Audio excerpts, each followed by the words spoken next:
सभी दर्शकों का मेरे चैनल पर स्वागत है। दोस्तों, आज मैं एक्सप्लेन करने वाली हूँ रितेश देशमुख और Genelia Deshmukh starrer Marathi romantic movie को, जिसका नाम है वेड। हिंदी में वेड इस वर्ड का मीनिंग होता है पागलपन। खबरों से आप सभी जान ही गए होंगे कि ये मूवी 2019 में आई तेलुगु मूवी मजिली से इंस्पायर्ड है। खुद रितेश देशमुख ने भी एक इंटरव्यू में इस बात को कंफर्म किया है। मगर एक बात मैं आपको पहले ही क्लियर कर दूं, इस फिल्म की स्टोरी मजिली मूवी से काफी हद तक डिफर करती है। ये रितेश देशमुख की फर्स्ट डायरेक्शनल डेब्यू फिल्म भी है। ऊपर से अजय अतुल इस फेमस म्यूजिक कंपोजर जोड़ी ने इसे संगीत देकर 4 चांद लगाए हैं।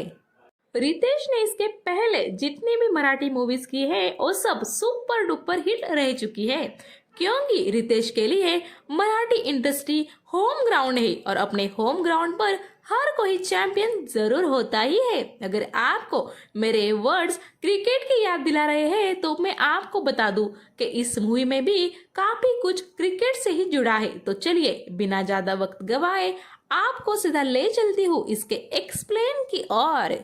रितेश इस फिल्म में सत्या जाधव नाम के रोल को प्ले करेंगे, जो इंडियन क्रिकेट टीम के लिए खेलने की एम्बिशन रखता था। उसके पिताजी का रोल अशोक सराफ इन्होंने निभाया है, जो दिनकर जाधव इस रोल को प्ले करेंगे और वो रेलवे में जॉब कर रहे होते हैं। वो चाहते हैं कि सत्या आईटीआई कर रेलवे में उनकी नौकरी को कंटिन्यू करे, मगर सत्या के क्रिकेट पैशन को देख वो उसे रेलवे के क्रिकेट टीम में शामिल होने के लिए बोल रहे होते हैं। फिल्म के स्टार्टिंग सीन में हम एक क्रिकेट टूर्नामेंट को देखते हैं, जिसे भास्कर अन्ना इस पॉलिटिशियन ने ऑर्गेनाइज किया था और वो अंपायर संग सेटिंग कर अपने ही टीम को जिताना चाहता था। मगर अपोजिशन वाली टीम मौके पर सत्या को वहां बुला लेती है।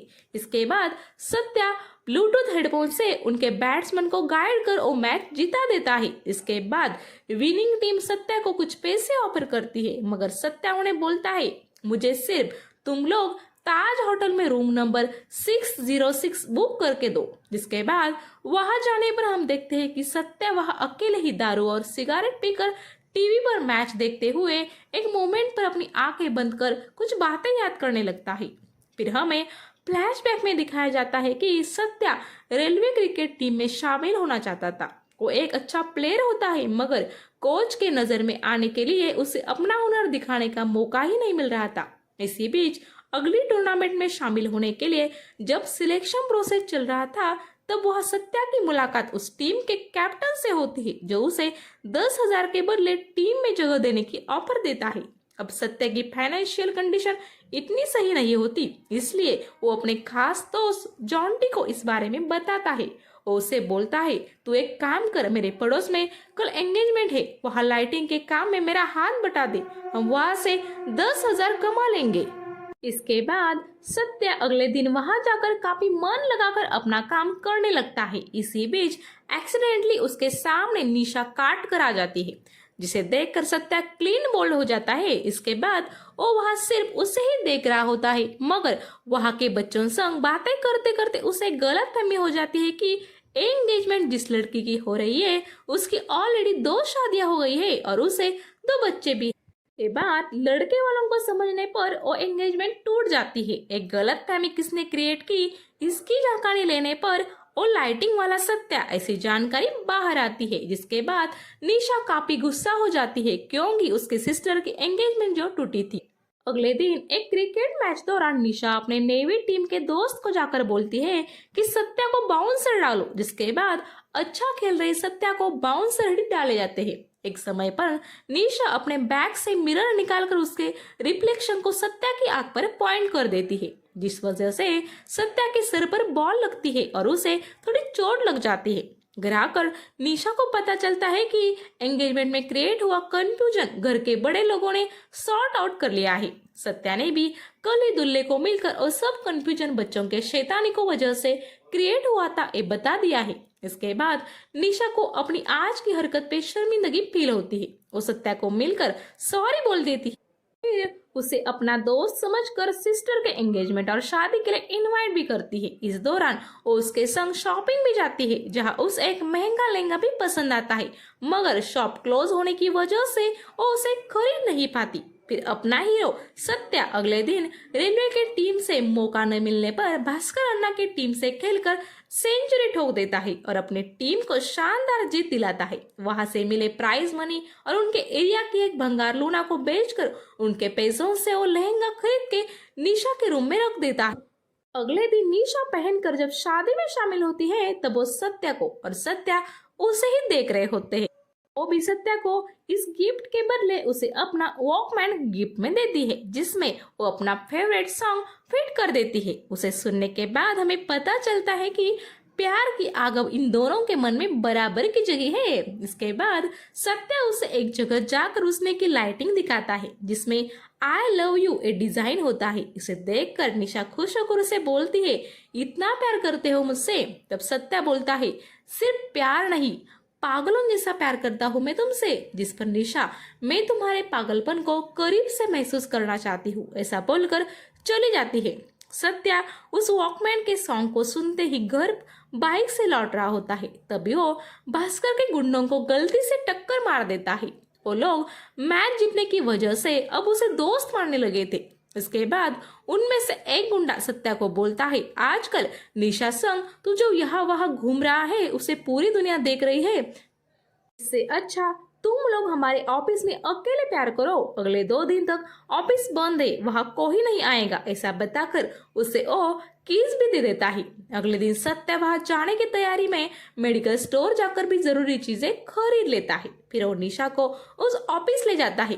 प्यार के समुद्र में बहती ये 2 कश्तियां एक दूसरे में एक होने ही जा रही थी कि तब वहाँ भास्कर अपने गुंडों संग वहां आ जाता है। जिसके बाद वो सत्या को वहां से जाने बोल उसे निशा संग मजे करने हैं बताता है। सत्या और निशा डर कर उनके सामने गिड़गिड़ाने लगते हैं मगर उसके गुंडे सत्या को पकड़कर बाहर ले जा रहे होते हैं। तभी वहां पड़े एक चाकू को तेजी से उठाकर सत्या भास्कर के मुंह पर वार कर देता है। फिर वहां से निशा संग भाग जाने में कामयाब होता है। फिर वो दोनों उन गुंडों से बचने के लिए सत्या के घर आ जाते हैं। वहां सत्या अपने पिताजी को बताता है कि इसके पीछे कुछ गुंडे पड़े हैं, इसलिए हम यहाँ आए हैं। जब उसके डैडी पूछते हैं कि ये लड़की तुम्हारी कौन है, तब सत्या बताता है, जैसे मेरी माँ आपके जीवन में है वैसी ही निशा मेरे जीवन में है। डायलॉग सुनकर निशा काफी इमोशनल हो जाती है। तो सत्या के पिताजी उसे बोलते हैं कि अगर ऐसी बात है तो तू अब इसे घर छोड़ा, मैं इसके पिताजी से बात करूंगा। इसके बाद सत्या निशा को उसके घर छोड़ा जाता है। मगर इसी दौरान भास्कर निशा के घर जाकर उसके पिताजी को सत्या के बारे में अनाप शनाप बातें बताकर उनके मन में उसके लिए नफरत पैदा कर देता है। निशा के घर जाने पर उसके पिताजी उसे हाउस अरेस्ट कर देते हैं और उसकी कुछ भी नहीं सुनते। निशा के घर का फोन भी वो बंद कर देते हैं। उधर सत्या कुछ कांटेक्ट न होने पर निशा के घर के करीब आ ही रहा था कि इस बात से नाराज होकर निशा के डैडी भास्कर को ही सत्या को धमकाने बोलते हैं। मगर भास्कर अपने लोगों को सत्या को खत्म नहीं करने के बारे में बताता है। ये सब वाकया निशा देखती है, जिसके बाद अपने रूम से पाइप्स के जरिए नीचे उतरकर भाग जाती है। फिर वो सत्या को लेकर ताज होटल के रूम नंबर 606 में आती है। वहां उसे वो भास्कर के प्लान के बारे में बताकर उसे बोलती है कि मेरे डैडी नेवी के हेड ऑफिस में काम करते हैं, जो यही सामने है। मैं उनको ऑफिस जाकर अच्छे से समझा कर आती हूँ, वो हमें जरूर अपनाएंगे। तब तक तुम इस रूम से बिल्कुल भी बाहर मत निकलना, क्योंकि भास्कर के गुंडे तुम्हें ढूंढ रहे हैं और मेरे लौटने का यही रुककर इंतजार करना। इतना बोलकर वो वहां से निकल जाती है। निशा के प्यार को ही सब कुछ समझने वाला सत्या उस दिन का अपना रेलवे टीम का फाइनल सिलेक्शन भी बुला देता है और वही बेटे उसका इंतजार करने लगता है। इसी सीन पर फ्लैशबैक खत्म हो जाता है और रूम का डोर नॉक होने पर सत्या की आंखें खुल जाती है। बाहर खड़ा वेटर उसे बताता है कि मार्केट में तुम्हारी वाइफ को भास्कर गुंडे छेड़ रहे हैं। फिर सत्या वहां जाकर सब गुंडों को पीट देता है और हम देखते हैं कि सत्या की वाइफ जेनेलिया डिसूजा जो श्रावणी नाम के रोल को प्ले करती है। इसके बाद सत्या को पुलिस मारपीट के जुर्म में पकड़ लेती है। भास्कर के पॉलिटिकल इन्फ्लुएंस की वजह से जानबूझकर सत्या को आरोपी बनाया जाने का प्रयास चल रहा होता है। तब श्रावणी वहां आकर सब चीजों को पुलिस को समझाकर हमारी कोई कंप्लेंट नहीं है ऐसा बोलकर सत्या को वहां से छुड़ा लाती है। के बाद भारी बारिश के बीच बाहर आकर सत्या सिगरेट पीने लगता है और श्रावणी बेचारी उसके सर पर छतरी संभाल रही होती है। फिर हमें और एक फ्लैशबैक स्टोरी देखने मिलती है जिसमें कैसे श्रावणी बचपन से ही सत्या को पसंद करती थी और उससे बेइंतहा प्यार करने लगी थी, ये दिखाया जाता है। उसके पसंद की चीजें करना, उसके लिए व्रत रखना, सत्या को साइड लेकर सबसे लड़ जाना, ये सब करते हुए हम श्रावणी को देखते हैं। ऐसा लगता है कि वो उसी की एक परछाई बन गई है जिसे सत्या की सब बातें ठीक लगती थी। इसी बीच हम देखते हैं कि सत्य और निशा के बारे में श्रावणी को पता चल जाता है, जिस वजह से वो काफी टूट जाती है और वो सत्या से प्यार करती थी, जिस वजह से उसकी खुशी को वो ज्यादा इम्पोर्टेंस देती है और अपने इमोशंस को दबा देती है। इसके बाद अपने स्टडीज पर फोकस कर और रेलवे बोर्ड के एग्जाम देकर एक ऑफिसर बन जाती है। मगर इसी बीच वो निशा अब सत्या के लाइफ में नहीं है, ये बात जान जाती है, जिसके बावजूद बिना कुछ कहे वो इनडायरेक्टली सत्या को मदद कर ही रही होती। एक दिन सत्या के पिताजी को हार्ट अटैक आ जाता है, तब वही उनको हॉस्पिटल शिफ्ट कर उनका पूरा ख्याल रखती है। इसी बीच एक दिन सत्या के घर पर वो देखती है कि वो खुदकुशी करने की कोशिश कर रहा है,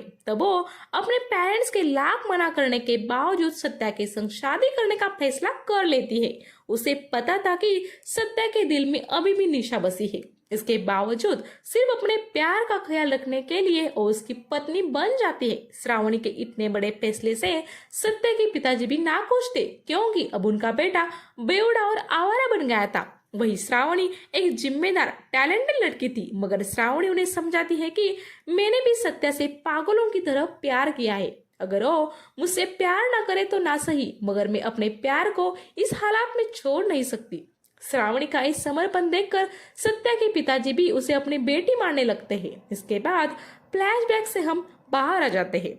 अब सत्या और श्रावणी की शादी को 7 साल हो चुके थे, मगर आज तक उन दोनों में मियां बीवी की तरह कोई बात नहीं दिख रही थी, जिस वजह से सत्या के पिताजी उसे हमेशा ताने देते थे। साथ ही उसे कुछ काम धंधा करने वो बोलते थे, क्योंकि बहू ही सारा घर चला रही है और तुम्हें आवारागर्दी करने में पैसे भी दे रही है। इस बात से वो नाखुश थे। सत्या कभी श्रावणी पर ध्यान नहीं देता था, मगर पैसों की जरूरत पड़ने पर वो उससे बातें जरूर करता था।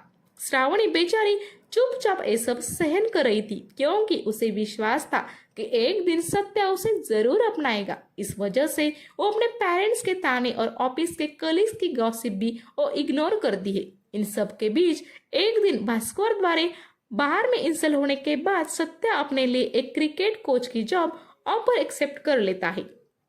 और जॉब दिल्ली में होता है। शुरुआत में तो उसके डैडी को ये सब फेक लगता है, मगर जब सत्या अपना सामान पैक कर वहां जाने लगता है तब सबको यकीन होता है कि इस बात से श्रावणी खुश हो जाती है और सत्या को गुड लक करके हंसते हुए विदा करती है। वहां जाकर सत्या खुशी नाम के एक अंडर 13 प्लेयर को देखता है। वो लड़की काफी बढ़िया बैटिंग करती थी और उसमें काफी एग्रेशन भी था। सत्या उस पर ज्यादा फोकस कर रहा था, इसलिए वो उसे अपना एग्रेशन थोड़ा कम करने भी बोलता है।